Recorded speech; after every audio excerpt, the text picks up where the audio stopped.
Hello നമസ്കാരം. Achus life സ്റ്റൈലിൻ്റെ പുതിയൊരു വീഡിയോയിലേക്ക് എല്ലാവർക്കും സ്വാഗതം. അപ്പം നമുക്ക് കുറച്ച് പണികൾ എന്ന് പറഞ്ഞിട്ടുണ്ടെങ്കിൽ നമ്മളുടെ കുറച്ച് ഫ്രൂട്ട് പ്ലാന്റ്സ് ഞാനൊന്ന് കാണിച്ചില്ലേ, വളമിടുമ്പോൾ കുറച്ചെണ്ണം ചട്ടിയിൽ വെച്ചിട്ടുണ്ട്. അപ്പോൾ നമ്മളുടെ ഈ വിയറ്റ്നാം ഹള്ളി ഈ ഇതുണ്ടല്ലോ, മഴയത്തൊക്കെ ഞാൻ ഇപ്പോൾ കെട്ടിയൊക്കെയാണ് വെച്ചിരിക്കുന്നത് അതിന് ആ മതിലുമ്മയ്ക്കൊക്കെ. അതായത് അത്യാവശ്യം അത് വലുതായി, കുറച്ച് നമ്മൾ വാങ്ങിച്ചേലും കേട്ടോ. 6 മാസമൊക്കെ ആയിട്ടുള്ളൂ. നന്നായി നല്ല രീതിയിൽ വന്നിട്ടുണ്ട്. അപ്പോൾ ഹൈറ്റ് വെച്ച് വന്നെങ്കിൽ കൂടി അതിൻ്റെ ഇതുണ്ടല്ലോ, തണ്ട്, അതിൻ്റെ തടി, അങ്ങനെയാണ് അതിന് പറയാം, അതിനധികം എന്താ പറയുക, ബലമില്ല. അങ്ങനെ മോളിലേക്ക് ഇങ്ങനെ പോയി എന്നല്ലാതെ. അപ്പോൾ ഞാൻ വിചാരിച്ചു എന്തായാലും ഈ കാറ്റും മഴയൊക്കെ വന്നപ്പോഴാണെങ്കിലും ഇങ്ങനെ വളഞ്ഞ് ഇങ്ങനെ വരിക. അപ്പോൾ അതുകൊണ്ടാണ് അതിനെ പിടിച്ച് പിന്നിലേക്ക് കെട്ടിക്കണത്. അപ്പോൾ അതിന് എന്തായാലും തലയൊന്ന് വെട്ടാന്ന് വെച്ചു, കുറച്ച് അത്യാവശ്യം ഒരു പകുതി വെച്ചിട്ട്. അപ്പോൾ കുറച്ചും കൂടെ ഒരു നല്ല ബലത്തിൽ വരും. എന്നാലാണ് നമുക്ക് ഇങ്ങനെ ഈ ചക്കയൊക്കെ ഉണ്ടാകുമ്പോൾ കുറച്ചൊരു ബലം വേണ്ടേ അതിൻ്റെ ഒരു സ്റ്റെമ്മിന്. അപ്പോൾ അങ്ങനെ വിചാരിച്ചിട്ട് അത് വെട്ടി. പിന്നെ ഇനിയിപ്പോൾ 2 ദിവസമായി മഴ കാണുന്നു, അതാണ് വെട്ടിയത്. കാരണം ഇല്ലെങ്കിൽ പെട്ടെന്ന് ഇങ്ങനെ മഴ ആ വെട്ടിയ ഭാഗത്ത് വെള്ളമൊക്കെ വീണ് കഴിഞ്ഞാൽ ഫംഗസൊക്കെ ആയിട്ട് ഇനി ചെയ്യണ്ട. അപ്പോൾ നമ്മൾ ഒരു ഫംഗിസൈഡ് ഏതെങ്കിലും സാഫ് ആണ് എൻ്റെ ഉള്ളത്, അത് തേച്ച് വെച്ചിട്ടുണ്ട്. പിന്നെ നമ്മളുടെ ഈ സപ്പോട്ട അവിടെ ഉണ്ടായിരുന്നല്ലോ ബാക്കിൽ, അത് ആ താഴെയാണ് കുഴിച്ചിട്ടിരുന്നത്. അതിങ്ങനെ കാട് പോലെ വന്നു. പിന്നെ അതുമൊന്നും ആകെ 1 പ്രാവശ്യം കണ്ട് ഉണ്ടായിട്ടുള്ളൂ, 1 2 എണ്ണം അത്രേ ഉള്ളൂ. അപ്പോൾ അത് വെട്ടിയതിന് പകരം പുതിയ സപ്പോട്ട വെച്ചു. അപ്പോൾ അതിനൊന്നും ചെറുതായിട്ട് ട്രിം ചെയ്തു. പിന്നെ ഇത് നമ്മളുടെ എന്തായിരുന്നു ഈ പുളി, സ്റ്റാർ ഫ്രൂട്ട് അതും നമ്മുടെ പറമ്പിൽ താഴെ നിൽക്കുന്നുണ്ട്. പക്ഷെ അത് മുഴുവൻ ഞാൻ തൂപ്പ് ഇങ്ങനെ വെട്ടിക്കൊണ്ടിരിക്കുക. കാരണം ഒരുപാടുണ്ടാവും, അത് നിറയെ താഴ്ത്ത് വീണ് നിറയെ ഈ പുളിയുടെ ഇരുമ്പമ്പുള്ളിയുടെ കഥ പറഞ്ഞ പോലെയാണ്. അപ്പോൾ അത്രയും വേണ്ട, നമുക്ക് അത്യാവശ്യത്തിനുള്ളത് മതി. അതുകൊണ്ട് ഞാനത് വെട്ടിയിട്ട് ചട്ടിയിൽ ഒരു പുളി വെച്ചിട്ടുണ്ട്. അപ്പോൾ അതിനെയും ഒന്ന് ട്രിം ചെയ്ത് ഇങ്ങനെ നല്ല ബുഷിയാക്കി വലുതാക്കി വളർത്താം, നല്ല ഭംഗിക്ക്. എന്നാൽ നമുക്ക് കായം കിട്ടണം, അങ്ങനെ ആവശ്യത്തിന് മതി, അങ്ങനെ രീതിയിലാക്കി വെച്ചിട്ടുണ്ട്. പിന്നെ നമ്മളുടെ സീഡ്ലെസ് ലെമൺ, അത് നമ്മൾ ചട്ടിയിൽ തന്നെയാണ് വെച്ചിരിക്കുന്നത്. അപ്പോൾ അതിൽ കുറച്ച് പുല്ലുകളും, പിന്നെ അതിനൊന്ന് ട്രിം ചെയ്യണം. കാരണം അതുമ്പോൾ നിറയെ പുഴുക്കളാണ്. വെട്ടാൻ വന്നു കഴിഞ്ഞപ്പോഴാണ് കണ്ടത്. അല്ലെങ്കിൽ ഞാൻ കാണുന്നുണ്ടായിരുന്നു ഇങ്ങനെ കൊമ്പ് മാത്രമായിട്ട് നിൽക്കുന്ന ഇലകളൊന്നും കാണുന്നില്ല ചില കൊമ്പുമ്മ. അപ്പോൾ എനിക്ക് സംശയം തോന്നിയിരുന്നു, പക്ഷെ ഞാനത് ശ്രദ്ധിച്ചില്ല. ഇപ്പോൾ വന്ന് ട്രിം ചെയ്യാൻ നോക്കുമ്പോഴാണ് 3-4 ടൈപ്പ് പുഴുക്കളൊക്കെയാണ്, പച്ചയാണ് കൂടുതലും. അപ്പോൾ അവരെയൊക്കെ എടുത്ത് അപ്പോൾ ഇപ്പോൾ 1 എണ്ണം ഉണ്ടായി വരുന്നുണ്ട്. വളരെ കുറവാണ് ഉണ്ടാവണത്, പക്ഷെ ഉണ്ടാവുന്നത് ഭയങ്കര ഫ്രഷ് ആയിട്ടുള്ള സാധനമാണ്. നമ്മൾ കടയിൽ നിന്ന് വാങ്ങിക്കണ ആ ഒരു ടൈപ്പ് ലെമണല്ല. സീഡില്ല എന്ന് മാത്രമല്ല, അതിൻ്റെ ഉള്ളിൽ നിറച്ച അല്ലികളാണ് നിറയെ. അതും നല്ല വലിപ്പം വയ്ക്കും. നമ്മളെ സാധാരണ കടയിൽ നിന്ന് വാങ്ങിക്കണ നാരങ്ങയല്ല, അതിൻ്റെ ഒരു ഡബിൾ ട്രിപ്പിൾ ഞാൻ കാണിച്ചിട്ടുണ്ട്. നമ്മുടെ മിക്കൂസ് നമ്മൾ പുറത്തിറങ്ങിയപ്പോൾ ഫുൾ ടീം പിന്നെ പുറത്തേക്ക് ഉണ്ടാവുമല്ലോ. ഇത് പാറു നമ്മളെ വെട്ടിയിട്ട മറ്റേ പ്ലാവിൻ്റെ ഇലമലൊക്കെയാണ് കളി. പിന്നെ ഇവിടെ പുഴുവിനെ ഞാൻ താഴത്ത് വെട്ടിയിരുന്ന കണ്ടു. അപ്പോൾ ഞാൻ അത് കണ്ടപ്പോൾ പതുക്കെ വന്നിരിക്കുകയാണ്. എനിക്കറിയില്ല അതിനെ വയറ്റിലാക്കിയൊന്നും, നുണയനൊക്കെ ഉണ്ടായിരുന്നു. അപ്പം അങ്ങനെ കുറുമ്പന്മാരായിട്ട് നമ്മളുടെ പുറകെ നടക്കുക. ഒരാളും കൂടി ഉണ്ട്, ചച്ചുനെ കാണാനില്ല. രണ്ടുപേരും ഇവരെങ്ങനെയാണ്, ഭയങ്കര ഇണക്കാണ്. അമ്മ അപ്പം അവരെ അടുപ്പിക്കണേ ഇല്ല. അത് കാരണം ഇവരുടെ വിചാരം നമ്മളെ അമ്മമാരെന്നാണ് തോന്നുന്നുണ്ട്.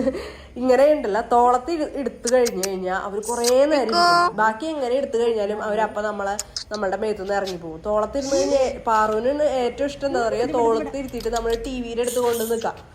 അപ്പൊ ഇങ്ങനെ TV കണ്ട് ഇങ്ങനെ ഇരിക്കും. അതിലിങ്ങനെ മൂവ്മെന്റും സൗണ്ടും ഒക്കെ കണ്ടിട്ട് ഭയങ്കര ക്യൂട്ടല്ലേ, നല്ല രസല്ലേ. അയ്യോ, കുട്ടികളെ വലുതാവാണ്ടിരുന്നെങ്കിൽ എന്താ സ്നേഹം. കുറച്ച് നാൾ കഴിയുമ്പോ കാണാം ഈ സ്നേഹമൊക്കെ. കുറച്ചുകൂടെ വലുതാവുമ്പോ നല്ല തല്ലാവും. ഇപ്പൊ തന്നെ ചക്കി അമ്മയാന്ന് പറഞ്ഞിട്ട് കാര്യമില്ലേ, കുട്ടികളെ കണ്ടു കഴിഞ്ഞാൽ ചീറും അടിക്കുകയൊക്കെ ചെയ്യും. അപ്പോൾ കുട്ടികൾ ഓടും, പാവങ്ങൾ. അത്ര വലിയ കുട്ടികളൊന്നും ആയിട്ടില്ല എന്തോ. അതങ്ങനെ അവരുടെ വിശേഷം. അങ്ങനെ പിന്നെ നമ്മളുടെ സ്ഥിരം പരിപാടി ബോഗൻവില്ലയുടെ വളമിടൽ പരിപാടികൾക്ക് പോയി. ഈ ഫ്രണ്ടിലത്തെ ബോഗൻവില്ലയ്ക്ക് നമ്മൾ അന്ന് ചകിരിച്ചോറും കമ്പോസ്റ്റും എല്ലുപൊടിയൊക്കെ ഇട്ട് കൊടുത്തിട്ടുണ്ടായിരുന്നു. മറ്റേ പുറത്തിരിക്കുന്നവർക്ക്, ഈ ഷീറ്റിൻ്റെ ഇടയിലിരിക്കുന്നവർക്ക് നമ്മളൊന്നും ചെയ്ത് കൊടുത്തിട്ടുണ്ടായിരുന്നില്ല എന്ന്. അപ്പോൾ അവർക്ക് ഞാൻ കപ്പലണ്ടി പിണ്ണാക്കും എല്ലുപൊടിയാണ് ഇട്ട് കൊടുക്കണത് കേട്ടോ. കപ്പലണ്ടി പിണ്ണാക്ക് എല്ലുപൊടി സത്യത്തിൽ കുതിർത്തിട്ട് ഡൈല്യൂട്ട് ചെയ്തിട്ട് ഒഴിച്ചു കൊടുക്കാറാണ് ഞാൻ പതിവ് മുന്നത്തെ ഇതൊക്കെ. പക്ഷെ ഇപ്പോൾ ഞാൻ കുറേ ദിവസമായി കുതിർക്കണം ഇതാക്കണം എന്നൊക്കെ വിചാരിച്ച് ഇങ്ങനെ വെയിറ്റ് ചെയ്ത് ഇപ്പോൾ ഓൾറെഡി ലേറ്റായി എന്ന് വെച്ചിട്ടുണ്ടെങ്കിൽ നന്നായി ലേറ്റായി. അപ്പോൾ ഞാൻ വിചാരിച്ചു ഇനി കുതിർക്കാനൊക്കെ വെച്ച് കഴിഞ്ഞ് കഴിഞ്ഞാൽ അവിടെ ഇരിക്കലുണ്ടാവുള്ളൂ ചിലപ്പോൾ. ഇനിയിപ്പോൾ ഓണത്തിൻ്റെ ദിവസങ്ങളൊക്കെ വരുന്നത്, അപ്പോൾ പിന്നെയും ലേറ്റ് ആക്കണ്ട. അപ്പോൾ എന്തായാലും ഇത് അങ്ങനെ തന്നെ ഇട്ട് കൊടുക്കുക. ഒരു 3-4 ദിവസം അടുപ്പിച്ച് നമ്മൾ ഒന്ന് നനച്ച് കൊടുത്തു കഴിഞ്ഞാൽ അത് ഓട്ടോമാറ്റിക്കായിട്ട് അത് അവർ വേര് വലിച്ചെടുത്ത് സെറ്റായിക്കോളും. അങ്ങനെ ചോദിച്ചു. പിന്നെ ഞാൻ ഇവർക്കുള്ള ടാബ്ലറ്റ്സ് ന്യൂട്രിപോർട്ടിൻ്റെ കഴിഞ്ഞ വർഷം നമ്മൾ വാങ്ങിച്ചിട്ടുണ്ടായിരുന്നു. ന്യൂട്രിപോർട്ടിൻ്റെ ടാബ്ലറ്റ് ഉണ്ട്, അത് വാങ്ങിച്ചിട്ടുണ്ട്. ഇനി അതല്ലാതും എല്ലാത്തിൻ്റെ കടക്കിലും ഓരോ ടാബ്ലറ്റ് വെച്ച് കൊടുക്കണം. അപ്പോഴാണ് ഇവർ ഒരു ഉഷാറാവുള്ളൂ. അപ്പോൾ ഒരു പ്രാവശ്യം അല്ല, ഒരു 2 പ്രാവശ്യം പൂടാനുള്ളൊരു സ്ട്രെങ്ത്ത് ഇവർക്ക് കിട്ടും. അതായത് ആ ടാബ്ലറ്റ് എന്ന് പറയുന്നത് NPK ആണ്. ഞാൻ ഇനി ഓണത്തിൻ്റെ ഒരു തിരക്കിൻ്റെ ഇടയിൽ തന്നെ ചെയ്യണമെന്ന് വിചാരിച്ചിട്ടുണ്ട്. അപ്പോൾ ഇവരെല്ലാവരും ട്രിം ചെയ്ത് നിർത്തിയിട്ടുണ്ട്. ഇനി ഇതൊക്കെ ഒന്ന് ഇട്ട് കൊടുത്ത് ഇനി വരുന്ന ഫുൾ മുകളങ്ങൾ പുതിയതായിട്ട് വരുന്നത് മൊത്തം പൂക്കളായിരിക്കും. ടെഡിക്കുട്ടൻ, നമ്മൾ ടെഡിമാൻ അവിടെ നോക്കാം ഞാൻ എന്തൊക്കെയാണ് ചെയ്യണേ. ഇത് പിന്നെ നമ്മളുടെ പുറത്തിരിക്കുന്ന ആ സ്റ്റാൻഡും ഇരിക്കണത് ബൊഗേൻവില്ലാസാട്ടാ. അതുമ്മേക്ക് ഞാൻ ചെന്നിട്ടേ ഇല്ല, അതിന് ഞാൻ വളമിട്ട് കൊടുത്തിട്ടുമില്ല. ആ സ്റ്റാൻഡ് അങ്ങനെ തന്നെ ഒന്നും ചെയ്തിട്ടില്ല. അപ്പോൾ അതിൽ നിറയെ പുല്ലെന്ന് വെച്ചിട്ടുണ്ടെങ്കിൽ കഴിഞ്ഞ സീസണിൽ പാറു വന്നിരിക്കുക കാര്യന്വേഷിക്കുക അല്ല അവരുണ്ട്. ഞാൻ ബാക്കിൽ നിന്ന് ഇങ്ങോട്ട് ഫ്രണ്ടിലേക്ക് പോകുമ്പോൾ അവർ ഓട്ടോമാറ്റിക്കായിട്ട് എൻ്റെ പുറകെ അങ്ങോട്ട് പോകുന്നു. കഴിഞ്ഞ സീസൺ കഴിഞ്ഞപ്പോൾ അങ്ങനെ വെച്ചിരിക്കണത് അവരെ അടുത്ത് മാറ്റിയിട്ടുമില്ല. നമ്മൾ മഴ പെയ്തപ്പോൾ ഒന്നും അകത്തേക്ക് മാറ്റിയിട്ടില്ല. കാരണം ഇതിലുള്ളത് കൂടുതലും നാടൻ ആണ് ഈ പുറത്തിരിക്കുന്ന സ്റ്റാൻഡിൽ. അപ്പോൾ അതുകൊണ്ട് അങ്ങനെ നശിച്ചു പോണ ഇതുകളൊന്നുമില്ല. അപ്പോൾ നിറയെ പുല്ലുണ്ട്, അത് മുഴുവൻ പറിക്കണം. അപ്പോൾ ഞാൻ കുറച്ച് ദിവസം ഇപ്പോൾ ഈ വെയിൽ കണ്ടല്ലോ, ഒരു 3-4 ദിവസം. ആ 3-4 ദിവസം വെയിൽ കണ്ടപ്പോൾ ഞാനത് നനയ്ക്കാനേ പോയില്ല. കാരണം അതിൻ്റെ കടക്കിലുള്ള പുല്ലുകളൊക്കെ ഉണ്ടല്ലോ, അതൊന്ന് ഉണങ്ങട്ടെ എന്ന് വെച്ച് ഉണങ്ങുമ്പോൾ നമുക്കതൊന്ന് പറിച്ചെടുക്കാനായിട്ടൊരു എളുപ്പമുണ്ടാവും. ഇല്ലെങ്കിൽ നനഞ്ഞിട്ടാണ് ഇരിക്കണമെന്ന് വെച്ചിട്ടുണ്ടെങ്കിൽ പച്ച പുല്ലല്ലേ. അപ്പോൾ പരമാവധി ഉണങ്ങിപ്പോട്ടെ എന്ന് വെച്ചു. അപ്പോൾ അങ്ങനെ നല്ല പാടുപെട്ടു. ഗ്ലൗസൊക്കെ ഇട്ടിട്ട് വേണം ശരിക്കും പറയണമെങ്കിൽ ഇത് ആക്കാൻ. കാരണം ഉണങ്ങിയും കൂടെ ചെയ്തപ്പോഴേ ഭയങ്കരമായിട്ട് ചൊറിയാ കൈ. എന്നാലും പിന്നെ ഇപ്പോൾ എനിക്ക് എങ്ങനെയാണെന്ന് വെച്ചാൽ ഒരു പണി ഇങ്ങനെ ചെയ്ത് തുടങ്ങുകയാണെങ്കിൽ ആ ഒരു ഫ്ലോയിൽ ഹലോ മിക്കൂസ് ഇങ്ങനെ അവിടെ ഒളിച്ച് കളിക്കുക കുറേ ചെട്ടികളുടെ ഇടയിൽ കൂടെ. പറഞ്ഞു തന്നെന്താണെന്ന് വെച്ചിട്ടുണ്ടെങ്കിൽ നമ്മൾ ഇങ്ങനെ ഒരു പണി ഇങ്ങനെ ചെയ്ത് തുടങ്ങി കഴിഞ്ഞാൽ അതിങ്ങനെ ചെയ്തുകൊണ്ടിരിക്കും. അല്ലാതെ ഒരു പുതിയതായിട്ട് ഇങ്ങനെ സ്റ്റാർട്ട് ചെയ്യാന്ന് വെച്ചിട്ടുണ്ടെങ്കിൽ കുറച്ച് മടി വരും. ചെടിയുടെ കാര്യത്തിലായതുകൊണ്ട് വലിയ കുഴപ്പമില്ല. എന്നാലും പക്ഷേ നമുക്കുണ്ടല്ലോ ഓട്ടോമാറ്റിക്കായിട്ട് നമുക്ക് മടി വരും. ഇന്ന് ചെയ്യുമോ നാളെ ചെയ്യാം, അങ്ങനെ ഇന്ന് ചെയ്യാം നാളെ ചെയ്യാം മറ്റന്നാൾ ചെയ്യാമെന്ന് വിചാരിച്ച് തന്നെയാണ് ഈ ബൊഗേൻവില്ലയുടെ വളയിടലും കാര്യങ്ങളൊക്കെ ഇത്രയും ലേറ്റ് ആയതിട്ടാണ്. പിന്നെ അപ്പോഴേക്കും പിന്നെ പനിയും പിടിച്ചു, വയ്യാണ്ടായി. പിന്നെ അത് കഴിയുമ്പോഴേക്കും അപ്പോഴേക്കും അടുത്ത മഴ വരും. അങ്ങനെ ഓരോരോ കാര്യങ്ങളായിട്ട് ഇങ്ങനെ നീങ്ങി പോയി. പക്ഷേ ഓക്കെ. പക്ഷേ എവിടെയും അങ്ങനെ അത്രയധികം പൂക്കളൊന്നും ആയിട്ടില്ല, അതാണ് ഒരു സമാധാനം.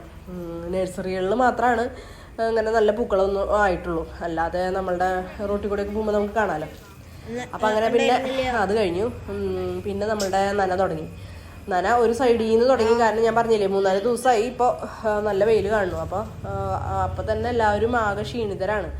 പിന്നെ അവരെ ബാക്കിയുള്ളവരെ നനയ്ക്കണം. പിന്നെ നമ്മൾ ഈ വളമിട്ട് കൊടുത്തിട്ടുണ്ടല്ലോ, വളമിട്ട് കൊടുത്ത് അത്യാവശ്യം നന്നായി തന്നെ നനയ്ക്കണം ഒരു 4-5 ദിവസം. എന്നാലാണ്, കാരണം ഇവർ മഴയത്തൊന്നും അല്ല ഇരിക്കണത്, ഷീറ്റിൻ്റെ അടിയിലാണ് ഇരിക്കണത്. അപ്പോൾ നന്നായി കുതിർന്നാൽ മാത്രമാണ് അടിയിലേക്ക് പോയിട്ട് ഇത് വേരിന് വലിച്ചെടുക്കാൻ പറ്റുള്ളൂ. അപ്പോൾ ഈ എല്ലുപൊടി കുറേ സമയം എടുക്കും എന്തായാലും അവർക്കത് യൂസ്ഫുൾ ആവാനായിട്ട് ചെടികൾക്ക്. പക്ഷേ കപ്പലണ്ടി പിണ്ണാക്ക് പെട്ടെന്ന് അലിഞ്ഞോളും, 2 ദിവസം നനയ്ക്കുമ്പോഴേക്കും അത് അലിഞ്ഞു പോകും. അപ്പോൾ അങ്ങനെയൊക്കെയാണ് നമ്മളുടെ വിശേഷങ്ങൾ. ഇനി ഓണത്തിൻ്റെ എന്തെങ്കിലുമൊക്കെ വീഡിയോ ഒക്കെ ആയിട്ട് കാണാം. അപ്പോൾ എല്ലാവർക്കും ഹാപ്പി ഓണം.